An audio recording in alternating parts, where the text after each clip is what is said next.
Good morning, everybody. Today we are going to discuss about the convolution neural networks. So, very important deep learning point of view. If we review the previous classes, we have discussed first McCulloch and Pitts neural network, then unsupervised Hebbian and half-field networks. Then we have discussed deep Boltzmann machines. Later we have discussed perceptron learning and feed forward and multiple layer with back propagation. After that we have discussed recurrent neural networks, then deep recurrent neural networks. So today we are going to discuss about the convolution neural networks. So after that we will discuss the deep learning. So this is the overall understanding of deep learning concepts. So what do you mean this convolution neural network? It is basically a class in artificial neural networks. Basically, the main purpose of CNN is to recognize the image. If you take any scene, you want to recognize particular object in the scene. So CNN plays a vital role. So when you see the how it was developed, basically it was influenced by neuroscience models. Anyway, for all neural networks, the inspiration is through human brain. Further, if you see the convolution operation, that is basically a mathematical operation, you are all familiar. When you take CNN, use relatively little pre-processing compared to other image classification algorithms when you compare. So most of the image recognition applications we are using present days with the help of CNN, convolution neural network. What do you mean image recognition? If you see, you take a whole scene. I am interested in a particular object. Suppose you take some CCTV cam available in your apartment. Suppose video is going on, especially in the midnight. Suppose somebody entered into the premises of the uh, apartment, then your video, from that video we take one frame, from that we recognize that object. So that is a human movement, that is a specific object. So that is the way you can recognize specific object from the scene. Whatever of the scene you take, even a still image you take, within the still image I am interested with the person, or I am interested particular animal, like that.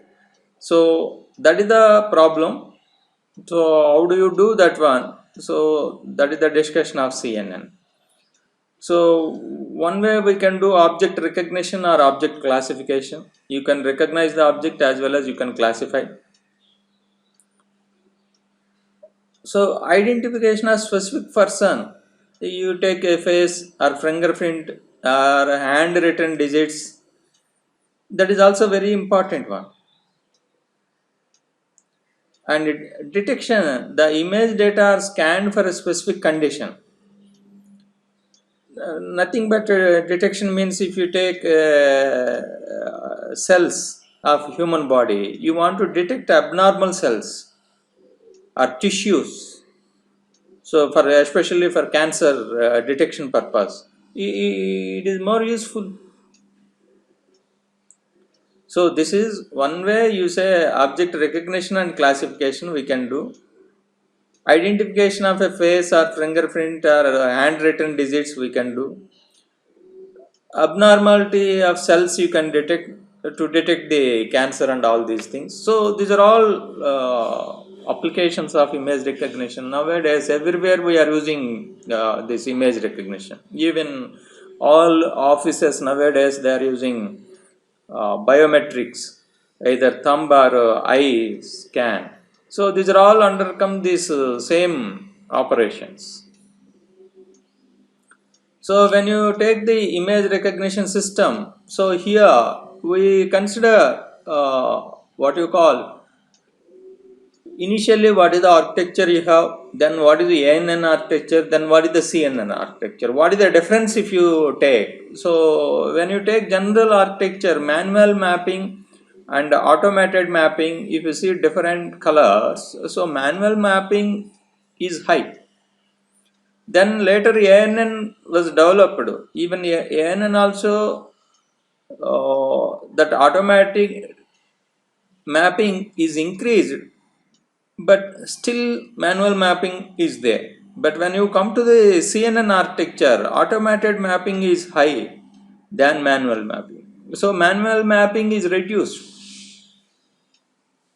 So that is the way the CNN was developed. So we take image input and we generate the output as per your requirement. The manual mapping is reduced with the CNN architecture. That is the basic idea of why we are going for CNN. Coming to the vision problem, basically we see an object or we see an image, nothing but computer point of view. Basically that is the matrix, some rows and some columns. So here if you see, if you give this type of matrix, it is going to generate this type of image.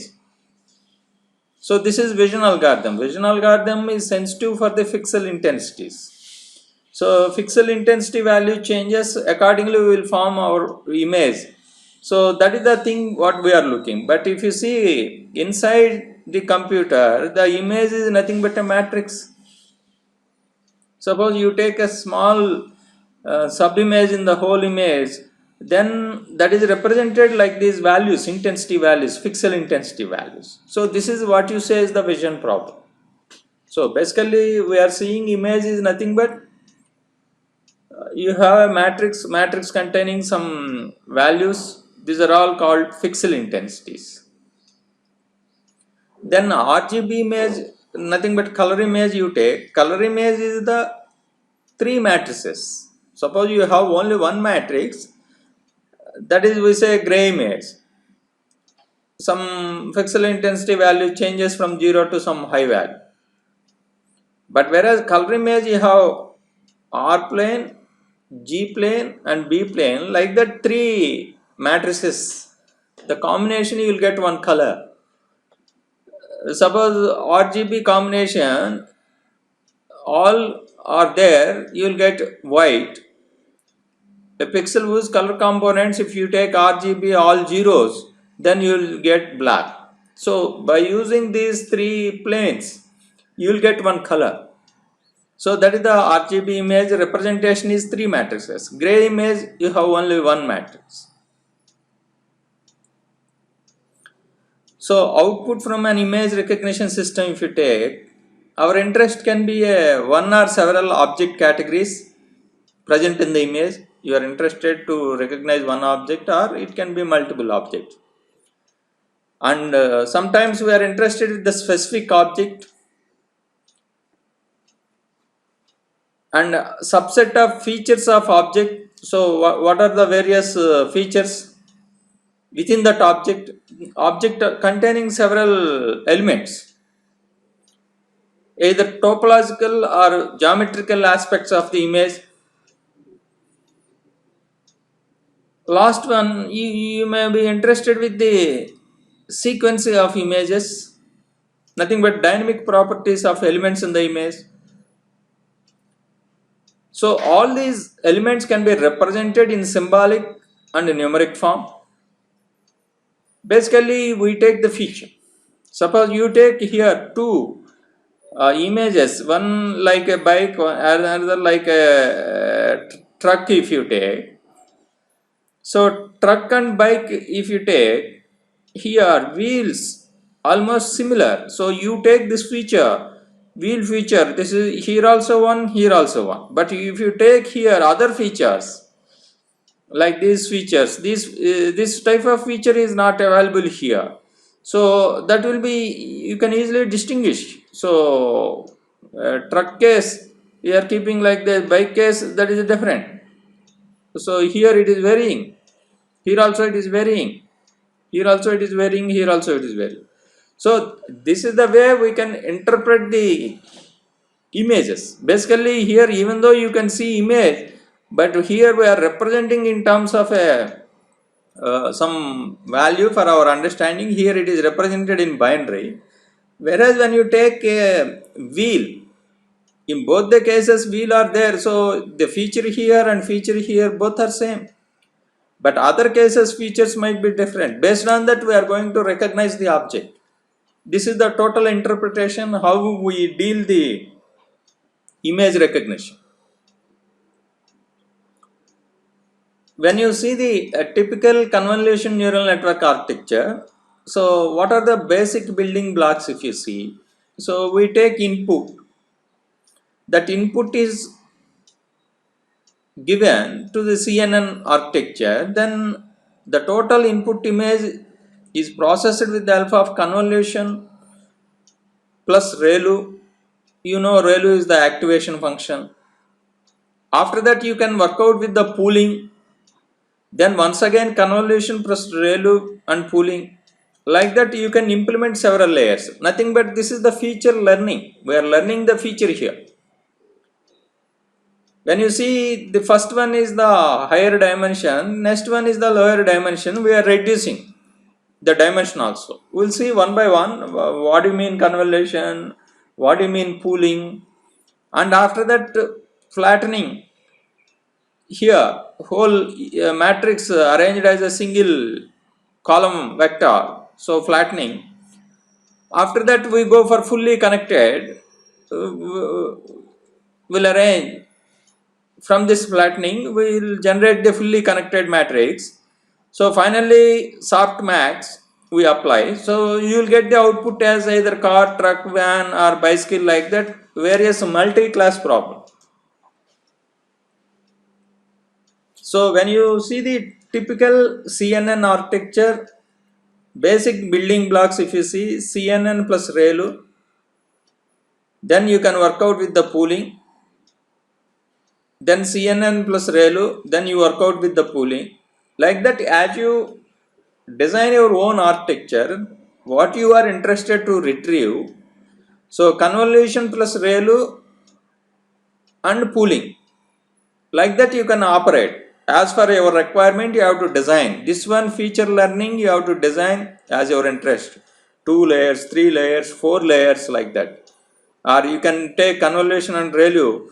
Pooling, you may do here or you may do later stages also. So as for your request, you can modify this architecture. So that is the basic understanding of convolution plus ReLU operation and pooling operation. After this, we'll arrange an entire matrix as a single vector like flattening stage. Then we go for fully connected. Then we apply softmax. So finally, you will get the classification, multi-classification problem. So this is the overall understanding of a CNN architecture. Now we are going to discuss one by one. What is convolution? What is pooling? What is flattening? What is fully connected? What is softmax? So one by one we will see with examples. Then you can easily understand what is happening in this whole scenario. So anyway, CNN related terminology, we are saying convolution with the help of some kernel, nothing but filter. Stride is nothing but how you are operating kernel on the original image. We will discuss padding. You want to get the same size of processed thing, then we go for padding. That also we will discuss. Anyway, we generate the feature map. Then we go for pooling or subsampling, downsampling. And pooling, you can work out with the maximum pooling, average pooling, like that. Activation function, one ReLU we use, other one is softmax we can use. So this is the basic terminology of CNN. One should be familiar with all these things: convolution, kernel, stride, padding, feature map, pooling, and other activation functions. So I will introduce one by one. So first I will introduce convolution. We're all familiar, basically, being a graduate in engineering, we are all familiar how convolution is defined in mathematics. Basically, it is a mathematical operation on two functions. You take f and g, you can do convolution operation. So here we reverse this one, then the shape will be reversed like this, and this will be kept like that. This is shifted from here. Suppose if you keep this function here, the combination of both this one value will be 0 like this. Once it is entering into this region, value will increase. So value will increase. After a while, once again, when it is moving from this to like this, so here value is decreasing. But once it reaches this position, so the combination value is 0. So you are getting 0. So we are keeping one function as it is. Here we are tilting that function, this function g. So once you tilt this one like this, then it is moved like this throughout this. We are keeping this constant. Once you tilt this one, we will move from this to like this, nothing but minus infinity to plus infinity you move. So whatever the region you are starting from minus infinity to plus infinity, until you reach this portion, anywhere that will be treated as 0. Once you cross this one also, it will be 0. Only during this transition of this one, nothing but like this as well as like this. When you completely occupied, you will get the maximum value here. This is the maximum value. Here you will get some value. Here also you will get some value. But whereas when you reach this stage, there is no combination overlapping. So here you will get 0. But here overlapping some value. Here also overlapping some value. Here maximum overlapping is there. So maximum value you are getting. So this is the convolution operation. So mathematically, if you define between two functions, so f a g x minus a we take, so g a we take g minus a, and we move that one minus infinity to infinity. So resulting waveform is the convolution of function f and g. You take two things f and g, that is the resultant is convolution of both these functions. So that is the basic thing in CNN, convolution neural network. So how do you operate on a image? Basically, we are saying convolution level. Basically, we operate a kernel, nothing but a filter like that. If you take filter is operated on a whole image. Suppose if I take a sub image like this is the sub image. How convolution will be operated? I am taking 3 by 3 filter here, 3 by 3 filter. I am keeping this filter like this, 3 by 3. Here, these are all image intensity values. This is the kernel, filter kernel. Then you will get a response. That response is kept here. Next, I move this one to the next one, once stride. So this is the moving one. So this movement of one is called one stride. Suppose at a time if you move 2, then we say 2 stride. So here we are working with the one stride. So when you operate a kernel on the image, you are getting this response. Response is denoted like. So second, when you move from this to this, that is the one stride operation, only one movement, then you are getting a response. That response is recorded here. Like this, in next stage, you take this stride further one movement, then you are getting a response. Like this, if you move further one stride, you will get a response here. Like this, you can do a stride here, you will get response. Like this, you can do one stride, then you will get one response. Like that, if you move, you will get here, and if you move, you will get here. Next time, when you keep here, you will get the response here. Like that, if you move, you will get response. Like that, you will get response. Here also, you will get response. And here also, you will get response. When you move like this, here also, you will get response. And when you move like this, you will get response. When you move like this, you will get response. But when you see this whole image, number of 3, 4, 5, 6, 1, 2, 3, 4, 5, 6. But output, if you see 1, 2, 3, 4, 1, 2, 3, 4. Here 4 by 4, but here 6 by 6. So after convolution, the response matrix, if you take, you are not getting same as the original one. So if you want to keep same as the original one, then we add some padding, nothing but we add zeros surrounded this one. Then you will get the, if you take 6 by 6, you will get 6 by 6. That is the understanding of padding. If you want to get the same size, then we go for padding. Otherwise, no need of padding. You can work out with the same way. So this is the understanding of stride operation and resultant convolution when you process with a kernel.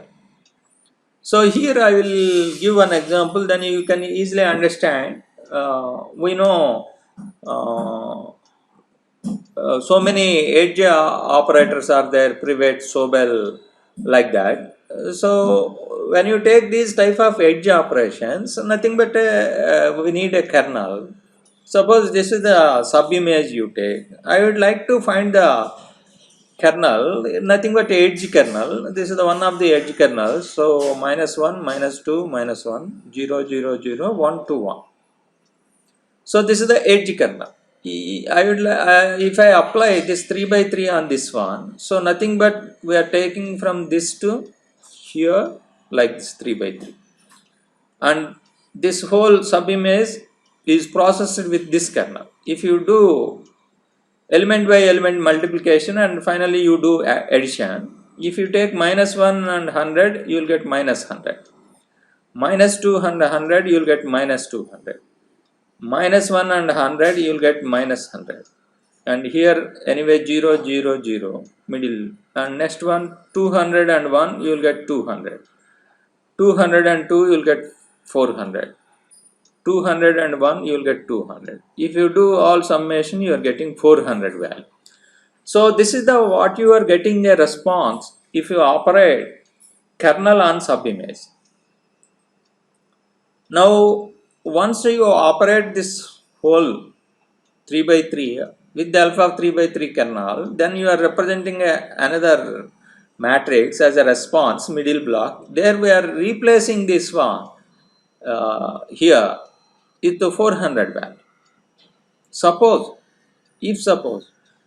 these are all hundreds, 200 is replaced with 100, this also 100, 100, then what will happen? If you do this summation, if you do operation with this one, you will get 0. What do you mean? All are in uniform. If you kept 200 to replace with 100, this also 100, 100, all are 100.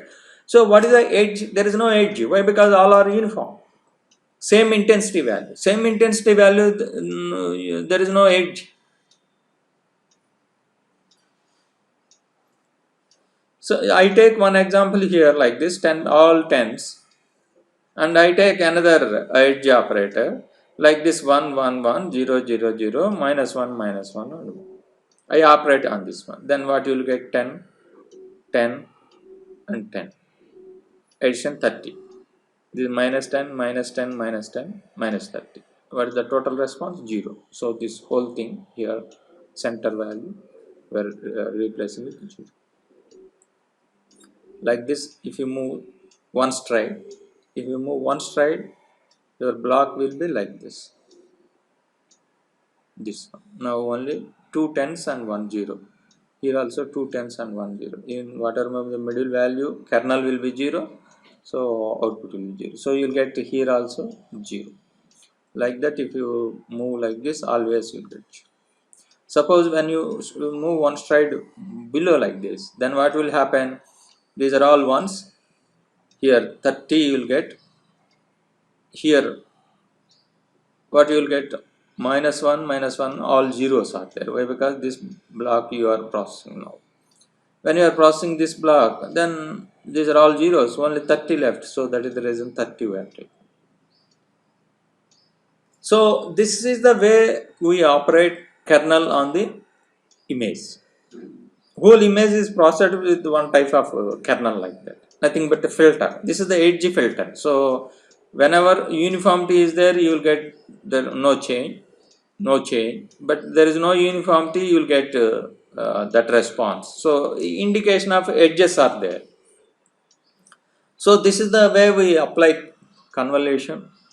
Nothing but kernel we are taking, nothing but filter we are taking. That filter is operated on whole image. So we will process based on the kernel size, we will process. Suppose here if you take 6, this is also 6 by 6, we are getting 4 by 4. You want to make this one also 6 by 6, then add zeros here, add zeros here, add zeros here, add zeros, and if you process the response like that, then you will get the same size of 6 by 6. That is what you say, addition of these zeros we say padding. So convolution layer, basically we operate on entire image like this. We take an image like this, then we are operating convolution and you will get the response. Convolution, you are getting response. Convolution, you are getting response. Same, but one kernel you have to take, nothing but filter, where what you are interested, which filter you are interested, which feature you want to extract. Based on that you can decide kernel. So this is the example how we can operate on phase. Now feature learning phase. So feature learning phase in a CNN consists of an arbitrary number of pairs of convolution and pooling layers. We are taking so many convolution layers and so many pooling layers. This is the thing we are taking. Basically the number and roles of these pairs of layers are engineering decisions. So based on your features what you want to extract and what is the size you want to get the output, that is the engineering problem. You have to take decision as per your requirement. So when you are going to the last stages, you will get high level features. When you go to the last stage, you will get the high level features. So there it is almost representing as a human visual cortex model. So we take the image, from that we operate convolution, we take some features, and after that we reduce the size of the matrix. Like that we repeat so many layers like that. Finally we are going to work out with the certain modification in the architecture, so that you will get the high level features that we will see. So this is the feature learning phase. Feature learning phase, we learn with the help of convolution and pooling layers. So this is the feature learning phase. How we are learning feature? Nothing but we are operating a kernel on the image. Nothing but one matrix we are taking, another matrix we are taking, we are operating on that one, we are retrieving the required features from that one. Earlier we have seen how we are retrieving the edges. This image containing all uniform, resultant you will get 0, indicates no edge feature. So an input image of RGB type, if you take 32, 32, 3. 3 is the indication RGB, and 32 width and 32 height. If you take like this image 32 by 32 into 3. So convolution you are doing. So like this convolution you are doing, output size basically it depends upon total n value minus f value, nothing but filter value, divide by stride. Stride it can be 1 or 2 like that, and plus 1. This is the formula we use to get the output size. When you take earlier the thing example 6 by 6 and we are getting some size 4 by 4. Now here I have taken 3, 6, 7. 3, 6, 7. So here n value 7. N value 7. Filter I am taking as 3 by 3. This is the filter. If you take 3, then stride 1 if you are operating, this value is 1. Then n minus f, n value 7 minus 3 divided by 1. So you will get 4 and plus 1. So you are going to get this 5. So like the earlier example, if you take n value 6, f value 3, if I substitute 6 here, so 6 minus 3, you will get 3. 3 divided by 1, 3. 3 plus 1, 4. You will get a 4 by 4 now. When you take this is 7 by 7, you will get 5 by 5. When you are operating with stride 2, then stride value becomes 2. Then 7 minus 3 divided by 2. So this is 7 minus 3 in this example, you will get 4. 4 divided by 2, 2, you will get 2 plus 1, 3. So you will get a 3 by 3 output. So you have to take stride as you like, so that you will get the output. When you see the dimensions will be reduced like this. So this is the way we can operate stride. So example, if you take this is 3 is 7, like that I am operating 3 by 3 kernel, I am getting 5 by 5 matrix like this. Suppose this example, if I take this response, I am using 3 by 3 kernel. This is the position of the stride. Why? Because this is the only one movement. First movement this one, and second movement this one, then third movement is this one, then fourth movement is this one, last movement will be like this, fifth movement, this one. So at this moment, when you take the original sub image, values are 100, 110, 111. Now kernel 101, 010, 10. So here 1, so you'll get 1. 2 zeros, so anyway 0 you'll get. Here middle one is there, 1, 1, 1. And here this one is there, one is there, this one is there, this one. So 1, 2, 3, 4. 1, 2, 3, 4. 4 is your response. You'll get. This is the way we can operate convolution operation with the filter. So if you take a color image 32 by 32 into 3 image, the same way we can take a kernel either 3 by 3 or 5 by 5. Here I have taken 5 by 5. We operated on 3 matrices RGB. So 5 by 5 into 3 we are taking. Kernel also should be operated on 3 RGB. So when you take 32 by 32 3 and you are operating kernel of 5 by 3, then your size, when you take your 32 kernel of 5, then according to formula, this formula 32 minus 5, if we take that value and a stride, what stride you are interested. So that is the thing. If you take 32, this 5 and divide by stride plus 1 if you perform. So this is 32 minus 5, you are getting 27, stride of 1 we are taking. So 27 plus 1, you are getting 28, so 28 by 28. So when you operate 5 by 5 into 3, this one, and 32 by 32 into 3 operation, you are getting a 28 by 28 size after this. So this is the way we are generating a feature map. Your feature map is this one.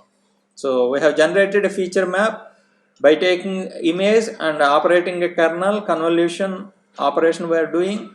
Once you do convolution, we are getting generating 28 by 28 size. So this is what you say is your feature map.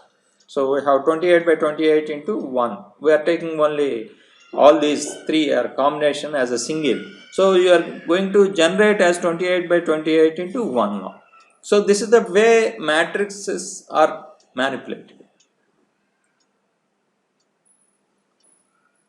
So then already I have given the introduction of padding. Nothing but when you want to generate output after kernel same size, then you have to add like this padding zeros. Then if you process with the kernel now, so original size this is a 4 by 4. If you process this one with the kernel, you will get the output also 4 by 4 response. That is the importance of padding. So repeated convolution for all filters in a convolution layer. So this is actually you are taking 32 by 32. 3. Anyway, if you process this 32 by 32 with 5 by 5 kernel, you are getting 28 by 28. But how many features you are interested? So nothing but how many kernels you are operating on this one. First time I use one kernel, second time I change my kernel, nothing but I change my filter, third time I change my filter, fourth time I change my filter, fifth time I change my filter, sixth time I change my filter. Like that it is processed 6 times. That is the reason we are getting 28 by 28 into 6. Why? Because we are interested to collect 6 features. So that is the reason we are taking 6 feature map. You are getting 28 by 28 and into 6 indicates you have taken different features. 6 different features from this one image. This is the way we operate kernel, so that we are going to generate feature map. Your features from that image we are taking and we are keeping as a matrix. Then what do you mean pooling layer? So after convolution we are going to pooling layer operation operates on a feature map. So whatever the feature you take here, 224 by 64. Why? Because image is processed with 64 kernels. This is the feature map generated, suppose. Then your pooling operation may result 112, nothing but divide by 2. This is also divide by 2. 112 into 64. This is kernel, we are not doing any division. So 112, 112. So pooling operation is reducing the size here. Suppose earlier example, this is 28 by 28 is the same operation. If you do divide by 2, you will get 14 by 14. Here I have taken 220 by 224 by 224 feature map. That is the reason I am getting 112 by 112. Suppose here if I take 28 by 28, so you will get 14 by 14 into 6. This 28 by 28 into 6 will be converted as 14 into 14 into 6 after pooling. So what is this pooling operation? So here I am taking a pooling operation straight to nothing but 2 movements at a time we are taking. Suppose this is the feature map. If you operate a pooling operation on this one, first I take 2 by 2 filter for pooling operation. This is the 2 by 2 filter I am taking, this one. Out of this I am taking a maximum value. Suppose 2 by 2 1156, maximum value will be 6. So I am replacing this entire 2 by 2 as 6. Now I am moving 2 positions, 1 2. So now my filter will be kept like that. Why? Because straight 2 this one. Earlier straight 1 I have to move like this. Later I have to move like this. But whereas straight 2 at a time I take 2 steps here. So I keep my kernel here. So 2 4 7 8, maximum value is 8. So I am keeping 8. Then I move here also 2 strides, 1 2. Then I keep my kernel here, 3 2 1 2, maximum value 3. I am keeping 3. Next I move to this side. So then 1 0 3 4, maximum value is 4. I am keeping here. So this is the what you say is the pooling operation. Here we are taking maximum pooling. Like that, you are not interested with maximum pooling, even you can work out with the average pooling, average of all these things, and you can represent. Like that you can operate a pooling operation. Why pooling? The main reason for the pooling layer is to prevent the model from overfitting. To avoid overfitting, you have to work out with the pooling, and further you can reduce the dimension. Dimension is reduced here 4 by 4. When you operate with stride 2, it is reduced to 2 by 2. Another one is rotational and positional invariance feature extraction.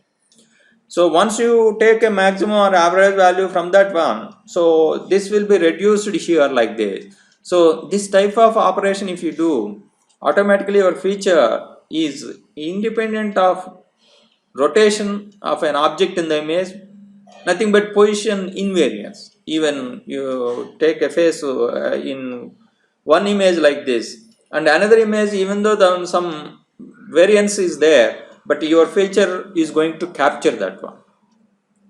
So that is the beauty of pooling operation. So pooling operation, what we do, we once you generate the feature map, from that we are operating pooling. So pooling filter at different locations, we gain the robustness.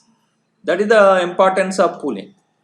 Once we take a convolution operation, then after that we are generating a feature map. On that feature map, we are operating a pooling operation. So once you operate a pooling operation, nothing but like taking maximum value, we gain robustness to the exact spatial location of features. That is the beauty of pooling layer. Next stage, we have discussed flattening. Flattening is nothing but, this is the after pooling. Suppose you got this response 110421021 like this. Then flattening you are arranging as a single vector, column vector like this 110421021 like that. This is the flattening. Suppose you take 10 by 10, 10 like that, then you will get 1000 elements like this. So that is the flattening. Once you do flattening, then we are going for fully connected layers. A flattened array representing the activation maps of high level features from earlier layers, and you want to extract high level features now. So you have now arranged in a single vector like this. Then once you get these type of flattening after convolution, so we are going for fully connected layer. So this is the thing we are taking. Your first one, and that is mapped like this. Same map to the another one, another one, another one, another one. So this one is mapped to all.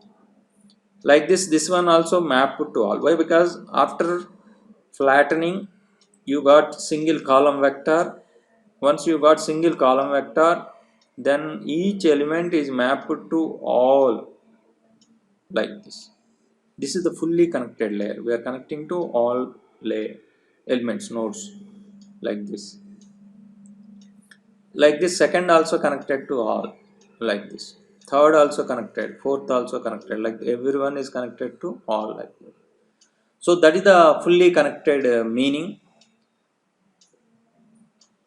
The fully connected layers determine which features best correlate to a particular class. Why? Because at the output we are going to talk about the classes at the end.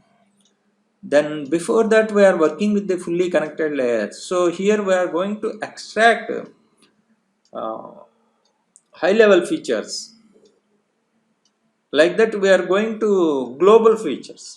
Earlier when you operate a convolution operation on a subimage, there our interest is local features.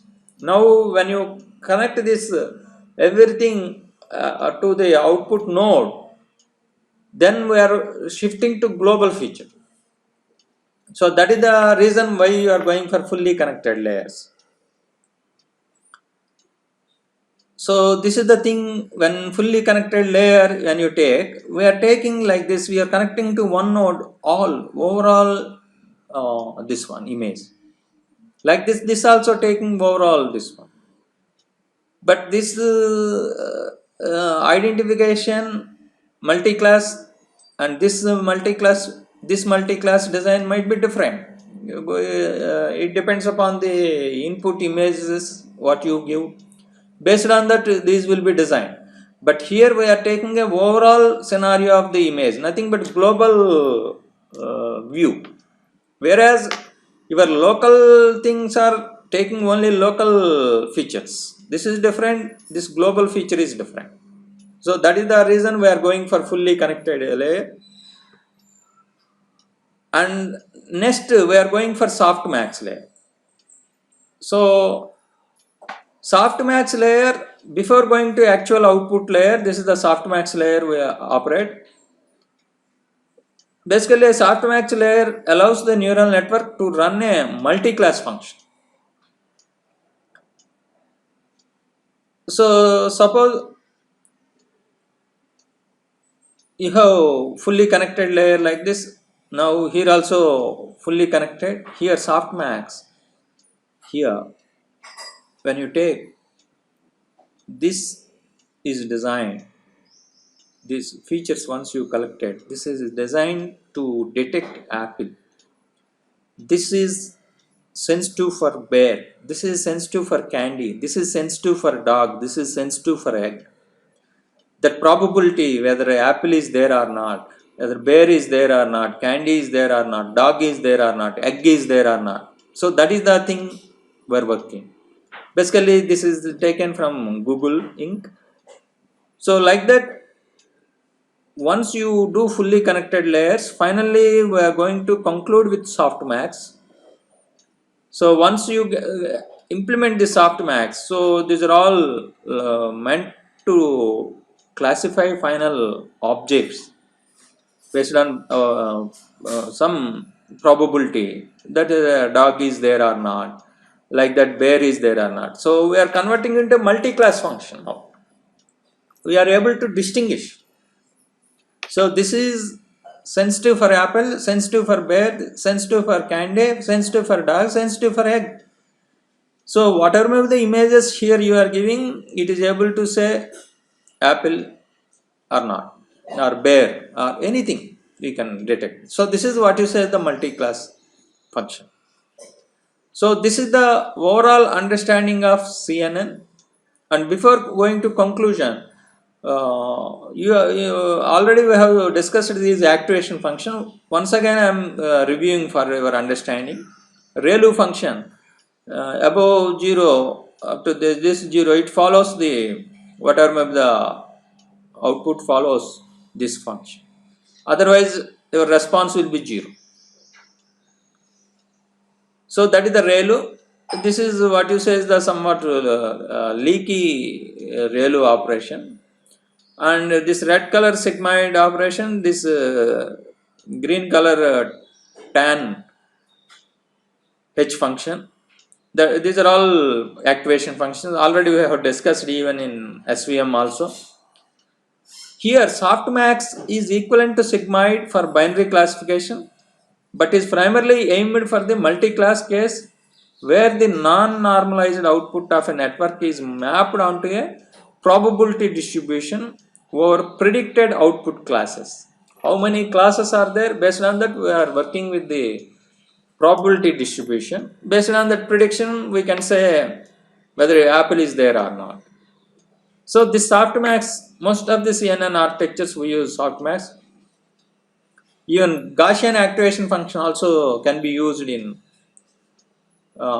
this one in CNN. Where when you are working with the regression problems, then we go for this Gaussian. When you are working with the classification problem, then we are going to work with the softmax. So that is the difference why you are changing Gaussian and softmax as per your requirement. This is the discussion of activation functions. So with this we are going to conclude today's discussion of CNN. What is the importance of CNN? A lot of information is available in internet. So artificial neural network by this total link is available. Karpati neural networks and convolution neural networks Wikipedia is there, and one example of traffic sign recognition. Another image classification with the deep learning is there, and convolution neural networks for image recognition by Samir is there. Like that Google link, from that Google you can get lot of literature. So most of the information presented for you taken from all these references. So next class we will discuss how this CNN we are going to work out as a deep learning. So with this, I will conclude today's session. So thank you for your patient listening.